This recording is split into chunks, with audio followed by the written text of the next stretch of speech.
Como que a física quântica salvou a sua vida? Por gentileza. Uau. Seja bem-vindo ao Lean. Você teve uma experiência de quase morte, né? Exatamente. Muito obrigada por esse convite maravilhoso. Tenho certeza que após esse programa, milhares de pessoas vão mudar completamente a sua vida financeira. Porque conhecimento é poder. E a partir do momento que você tem o conhecimento para aquilo que você precisa mudar, a vida se transforma. Obrigada, meninos. Imagina. A física quântica, ela literalmente salvou a minha vida. Eu tive um problema renal muito grave. Eu fiquei alguns anos fazendo diversas cirurgias, litotripsia, uretotripsia. Até que chegou na minha 4ª cirurgia mais evasiva. Quando eu saí do hospital, eu estava com o duplo J. O duplo J é um pedaço de ferro que fica no seu canal para abrir o canal e sair por ali sair as pedras. Que é um pedaço de ferro que machuca muito. Você anda, você caminha, você sente ele, né, em você. Eu já estava há alguns anos... Dentro de você. Dentro de você. Fica dentro do seu canal, né? Um pedaço de ferro desse tamanho. Caramba. E eu achei que aquela seria a minha última cirurgia, né? E quando eu saí, eu senti ele. Falei, não acredito. Aí o meu médico veio e falou, olha... nós descobrimos que você tem 4 ureter. Todo mundo tem 2 ureter, um de cada lado. Você tem 4. Então, quando a gente abre com o duplo J de um lado, as pedras vão para o outro. Quando a gente abre do outro, vai para o outro. Então, elas ficam, né, entre vários canais. Por isso, né, a inflamação tão grave. Naquele momento, eu vou falar um pouquinho da minha história antes disso, né, para que vocês entendam. Naquele momento, eu estava muito exausta. Só quem fica dentro de um hospital, quem fica internado, sabe o que é viver aquilo. Você é um pedaço de carne ali dentro, com as pessoas te furando o tempo todo e você realmente implorando para que as pessoas te furem, porque a dor é muito profunda. Então, eu falei para o doutor, eu não vou mais operar. Então, ele me disse, se você não operar mais, isso é um suicídio consciente. Eu falei, tudo bem, quanto tempo de vida eu tenho? Ele falou, se você continuar dessa forma, 6 meses. Nossa, que corajoso. Então, eu saí dali realmente acreditando, não tinha física quântica ainda, acreditando que eu tinha mais ou menos 6 meses de vida. Que ano era isso? Isso era em 2014. Tá. 2014. Ok. Fui para casa e fui pesquisar coisas para fazer antes de morrer. Então, pular de um bungee jump, fazer um retiro espiritual, alguma coisa que eu não tivesse feito ainda. E fazendo essas pesquisas no Google mesmo, de coisas mais espirituais, etc., eu vi um vídeo do Amit Goswami, que falava sobre como os nossos pensamentos, sentimentos e emoções criam nossa realidade. Como as nossas células estão recebendo as ondas de informação das nossas emoções. E aquilo foi muito incrível, porque eu não senti que eu estava aprendendo. Eu senti que eu estava relembrando. Eu senti uma verdade naquilo. Eu não assisti, apesar de ser da área de engenharia, eu não assisti aquilo e falei, ai, que besteira, né? Eu senti aquilo como, de alguma forma, eu sei que isso é verdade. E aí eu mergulhei nesse conhecimento, cheguei até a metafísica, né? E fui entender o porquê os meus rins, né, estavam naquelas condições. E, através da metafísica, o rim está neuroassociado ao medo. Tudo que eu vivi a minha vida toda. Então, conforme eu fui estudando a metafísica, eu fui entendendo o porquê da minha doença. Ok. Cheguei em diversos nomes. Professor Hélio Couto, que eu sou apaixonada, para mim é uma grande referência. Bob Proctor, Deepak Chopra, etc. Todos esses nomes. E eu comecei um processo de reprogramação mental.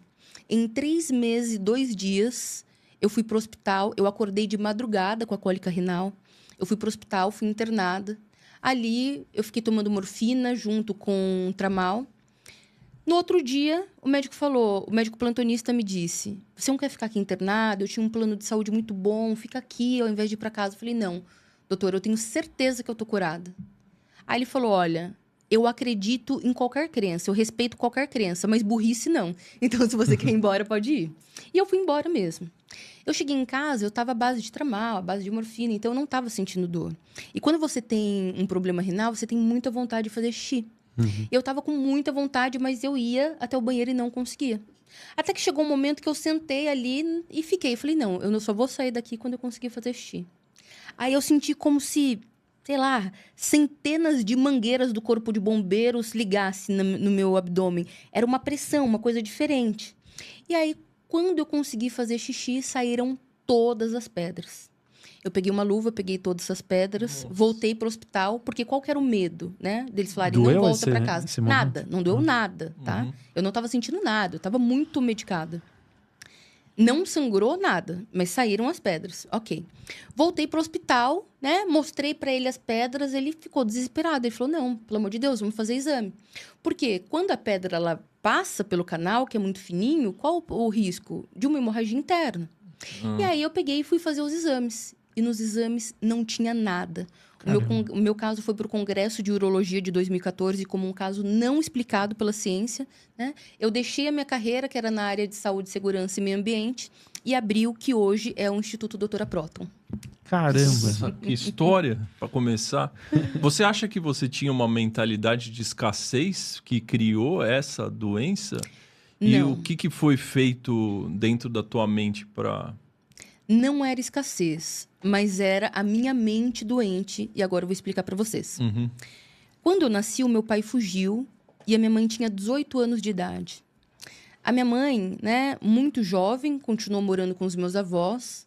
Meus avós foram quem me criaram, né? Meus avós são da congregação cristã. E eu cresci num ambiente muito desafiador, né? Meu pai tinha ido embora, logo depois a minha mãe foi embora, ela se casou também, eu fui criada pelos meus avós. Meus avós eram da congregação e eu já nasci uma criança com mediunidade. Então eu via muita coisa e era muito desafiador e eu não entendia aquilo. Então eu gritava durante a noite, eu chamava os meus avós. Os meus avós não sabiam como lidar com aquilo. Então eles falavam, você não vai para a igreja, se tivesse indo mais para a igreja, se tivesse orando mais, isso não estaria acontecendo. E realmente eu comecei a crescer aterrorizada, porque eu achava que, de fato... O problema estava em você. O problema estava em mim e tinha alguma coisa ali com o diabo, porque eu via muita coisa negativa, eu via muito vulto, eu via muitos seres com imagens demoníacas. Então, eu fui crescendo uma criança depressiva, uma criança que tentou tirar a vida algumas vezes, né? E pela religião dos meus avós, aconteceu uma coisa muito incrível, porque o meu avô, ele não lia livro de história para mim, ele lia o Apocalipse. Ô, louco. Então, ele falava, né, senta aqui para você ver como a vida, né, a gente só tá aqui numa passagem, você tem que entender o que tá acontecendo nesse mundo, nós já estamos no fim do mundo. Naquela época, eu já falava que nós estávamos no fim do mundo. E ele lia Apocalipse. E eu morria de medo, porque quando falava do mar de fogo e das pessoas queimando eternamente... Toda vez que eu pensava em tirar a minha vida, toda vez que eu pegava remédio, toda vez que eu ia pra rua, eu pensava, mas e se isso for verdade? Eu era muito jovem ainda, mas eu tinha muito medo. Eu falava, mas se isso for verdade? Aqui tá ruim, mas ficar queimando pela eternidade é pior ainda, é pior ainda. Então, isso salvou a minha vida também, porque eu nunca tive coragem de fazer nada, porque quando eu chegava na hora, eu falava, não, eu tenho medo, né, do outro lado do véu ser pior. É o medo com a sua função de sobrevivência, exatamente, né? Exatamente. Porque eles programaram a minha mente, né? Quem programou a minha mente na infância foi minha avó e meu avô. Então, nós já somos a somatória dos nossos pais. Então, quem eu sou? 50% pai, 50% mãe. Que são 50% meus avós, tataravós, etc. Toda a ancestralidade. Ok. Você já vem para o planeta com a programação mental da sua ancestralidade. Biológica, mental, emocional. E então, o momento que você fica no ventre da sua mãe, que nós chamamos de vida intrauterina, é muito interessante, porque tudo que você vive, tudo que a sua mãe vive na vida intrauterina, você vive sentindo como se fosse com você. Então, por exemplo, se a sua mãe ela recebeu muito amor, muito cuidado, você já nasce com uma pré-programação de muito amor. Mas se a sua mãe passou por muita violência emocional, se ela foi deixada, se ela foi abandonada, se ela foi criticada, você vive toda essa dor que ela está vivendo, mas como se fosse contra você. Então, você já nasce com essa pré-programação. Do momento que você nasce até seus 7 anos de idade, você não tem a mente consciente. Você só tem a mente inconsciente. A mente inconsciente, ela é um jardim onde tudo que você planta dá. Ou seja, quem estava programando esse jardim eram os meus avós, com uma base, né, da igreja evangélica muito forte. Então, apesar de já ter vindo muito diferente com mediunidade, eu não entendi o que era mediunidade. Naquela época, eu achava que era o diabo mesmo que estava me tentando, era o diabo mesmo que estava tentando me persuadir, né, para não ter uma vida, né, positiva. Ok. Saí dessa infância e fui para a adolescência com muitos problemas de saúde. Eu tomava antibiótico todo mês. Eu tinha garganta inflamada todo mês. Eu era uma criança, eu já nasci com obesidade. Então, na minha adolescência, eu cheguei a pesar 98 quilos. Nossa. Então, tudo isso são marcas o quê? Da dor. O corpo, ele fala. E ele fala através da somatização. Sim, os recados. Né? Exatamente. Então, eu fui crescendo uma adolescente depressiva, ansiosa, com muitos problemas de saúde. Eu sempre estava no hospital, sempre tinha alguma coisa. Quando eu fiz 18 anos, eu sempre muito revoltada, a minha mentalidade era: vou trabalhar, vou ganhar muito dinheiro e vou sumir daqui. Eu cresci no interior, né, na periferia do interior de São Paulo. E aí eu fui para minha primeira experiência de trabalho, que foi telemarketing. Na época, o meu salário era R$260. Caramba. Né, para trabalhar de domingo a domingo. Claro, né, que com inflação, enfim, Sim. não é como hoje, R$260 hoje, mas esse era o salário da época. Isso me revoltou ainda mais, porque quando eu vi que eu tinha que trabalhar de domingo a domingo e aquilo não pagava nenhum curso técnico, né, eu falei, como que eu vou fazer? Então, eu fiquei uns 7 meses nessa empresa, depois fui para o shopping vender cartões na C&A. Já foram abordados pelas pessoas na C&A? Já. Tratem elas com respeito, Sim, viu? Sim. E peguem o cartão sim, porque eu fiz isso por quase um ano. Ajuda elas. Então, ajuda elas. Então, depois eu fui para a C&A, meu salário era R$350. Eu queria fazer faculdade de qualquer coisa, mas não tinha ainda, não pagava uma faculdade.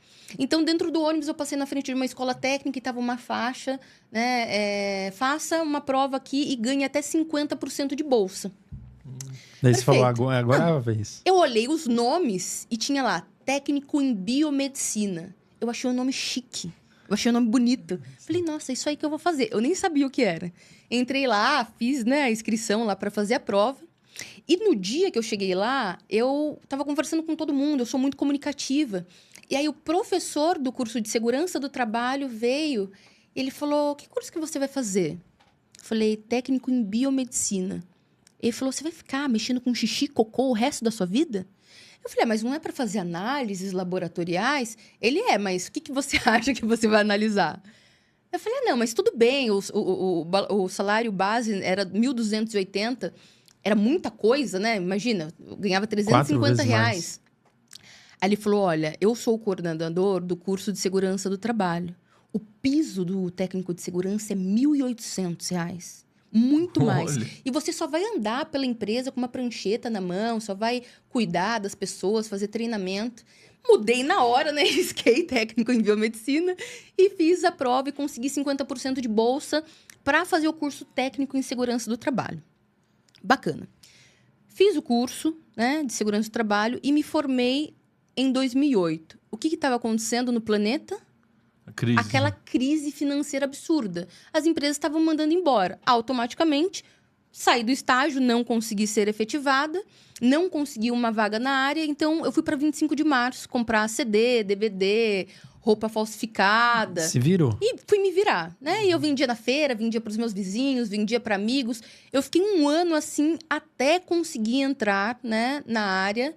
Entrei na área, comecei a estudar, fui me formar em muitas áreas, meio ambiente, normas nacionais, internacionais, OSAs, até que eu me tornei coordenadora, resumindo muito, né? Coordenadora em saúde, segurança e meio ambiente. Mas por que explicar isso é importante para vocês, para todos vocês que estão nos ouvindo? Porque muitas vezes a gente começa, a gente tenta, e aí quando não dá certo, a gente já desiste. E aí as pessoas nos assistem, vê eu, vocês, e fala, nossa, mas para eles é fácil. Não foi fácil. Uhum. Nunca foi fácil para mim. E eu falo para os meus alunos, nada é fácil, mas é possível. Então, se uma pessoa faz, você também pode fazer. Você também é capaz. Exatamente. Se você pode viver essa vida na primeira classe, não aceite viver essa vida na segunda classe. E foi exatamente isso que eu fiz. Eu era coordenadora em saúde, segurança e meio ambiente. Eu estava começando a ter uma vida mais digna. Tinha comprado o primeiro carro bonito, carro decente. Tinha viajado pela primeira vez de avião, etc. Mas aí eu comecei a ter essas dores renais. E aí, 2 anos de muitas dores, de muitas cirurgias, o médico vem e fala isso pra mim. Então, veja que a minha alma estava cansada. Então, não foi somente, nossa, né, não quis lutar contra a vida, não quis, né, lutar pela vida. É porque eu já vinha de um histórico, desde o momento do meu nascimento, de muita dor. Muita luta. Então, quando eu consegui estabilizar, eu falei, nossa, agora minha vida vai acontecer, vem essa doença. Então, eu estava exausta. Foi isso que me fez falar pro médico, não, chega, eu não vou continuar aqui. Eu não vou ficar mais lutando para viver. Se não é para eu viver, tá tudo bem. Se acabou, né, o meu tempo aqui no planeta, ok. Enfim, achei que teria 6 meses, mas aí me curei, né? Metade do tempo. Metade do tempo, foi incrível. E eu fiquei tão apaixonada, tão loucamente apaixonada, que eu deixei a minha área de segurança do trabalho e comecei essa empresa do zero, sem R$1. Eu não sabia como. Mas eu já tinha programado na minha mente que o como não é um problema meu. O como é um problema do universo. Qual que era o meu papel? Fazer acontecer. Então, essa empresa, primeiro, seria uma empresa de palestras motivacionais com o embasamento da física quântica. Eu já era palestrante na área, né, de segurança do trabalho. Mas ninguém queria me contratar. E como eu sempre fui muito comunicativa, eu tinha muito networking, então eu ligava para os diretores, para os gerentes, para todo mundo que eu já tinha trabalhado. Falava, olha, deixa eu fazer uma palestra aí, as pessoas só precisam me ouvir. Eles falavam, só se for de graça. Tá bom, vou de graça. E aí eu comecei a fazer palestras de graça. E já nas primeiras palestras, as pessoas me falavam, você atende individualmente? Quando me falaram isso, eu falei, não sei, o que eu respondo? Eu falei, atendo. Eu não sabia como atender individualmente também. Mas isso era problema do universo. Exatamente. Gente, eu tenho isso na minha mente o tempo todo, independente do que vai acontecer. Isso não é um problema meu. Muito eu já bom, tenho hein? muitos problemas. Isso é um problema do universo. O meu papel é criar. Se eu crio a minha realidade, então eu não tenho que ficar preocupada em como vai ser feito. Eu tenho que fazer o que é possível nas minhas mãos e depois deixar... E depois soltar. Deixar o universo agir também.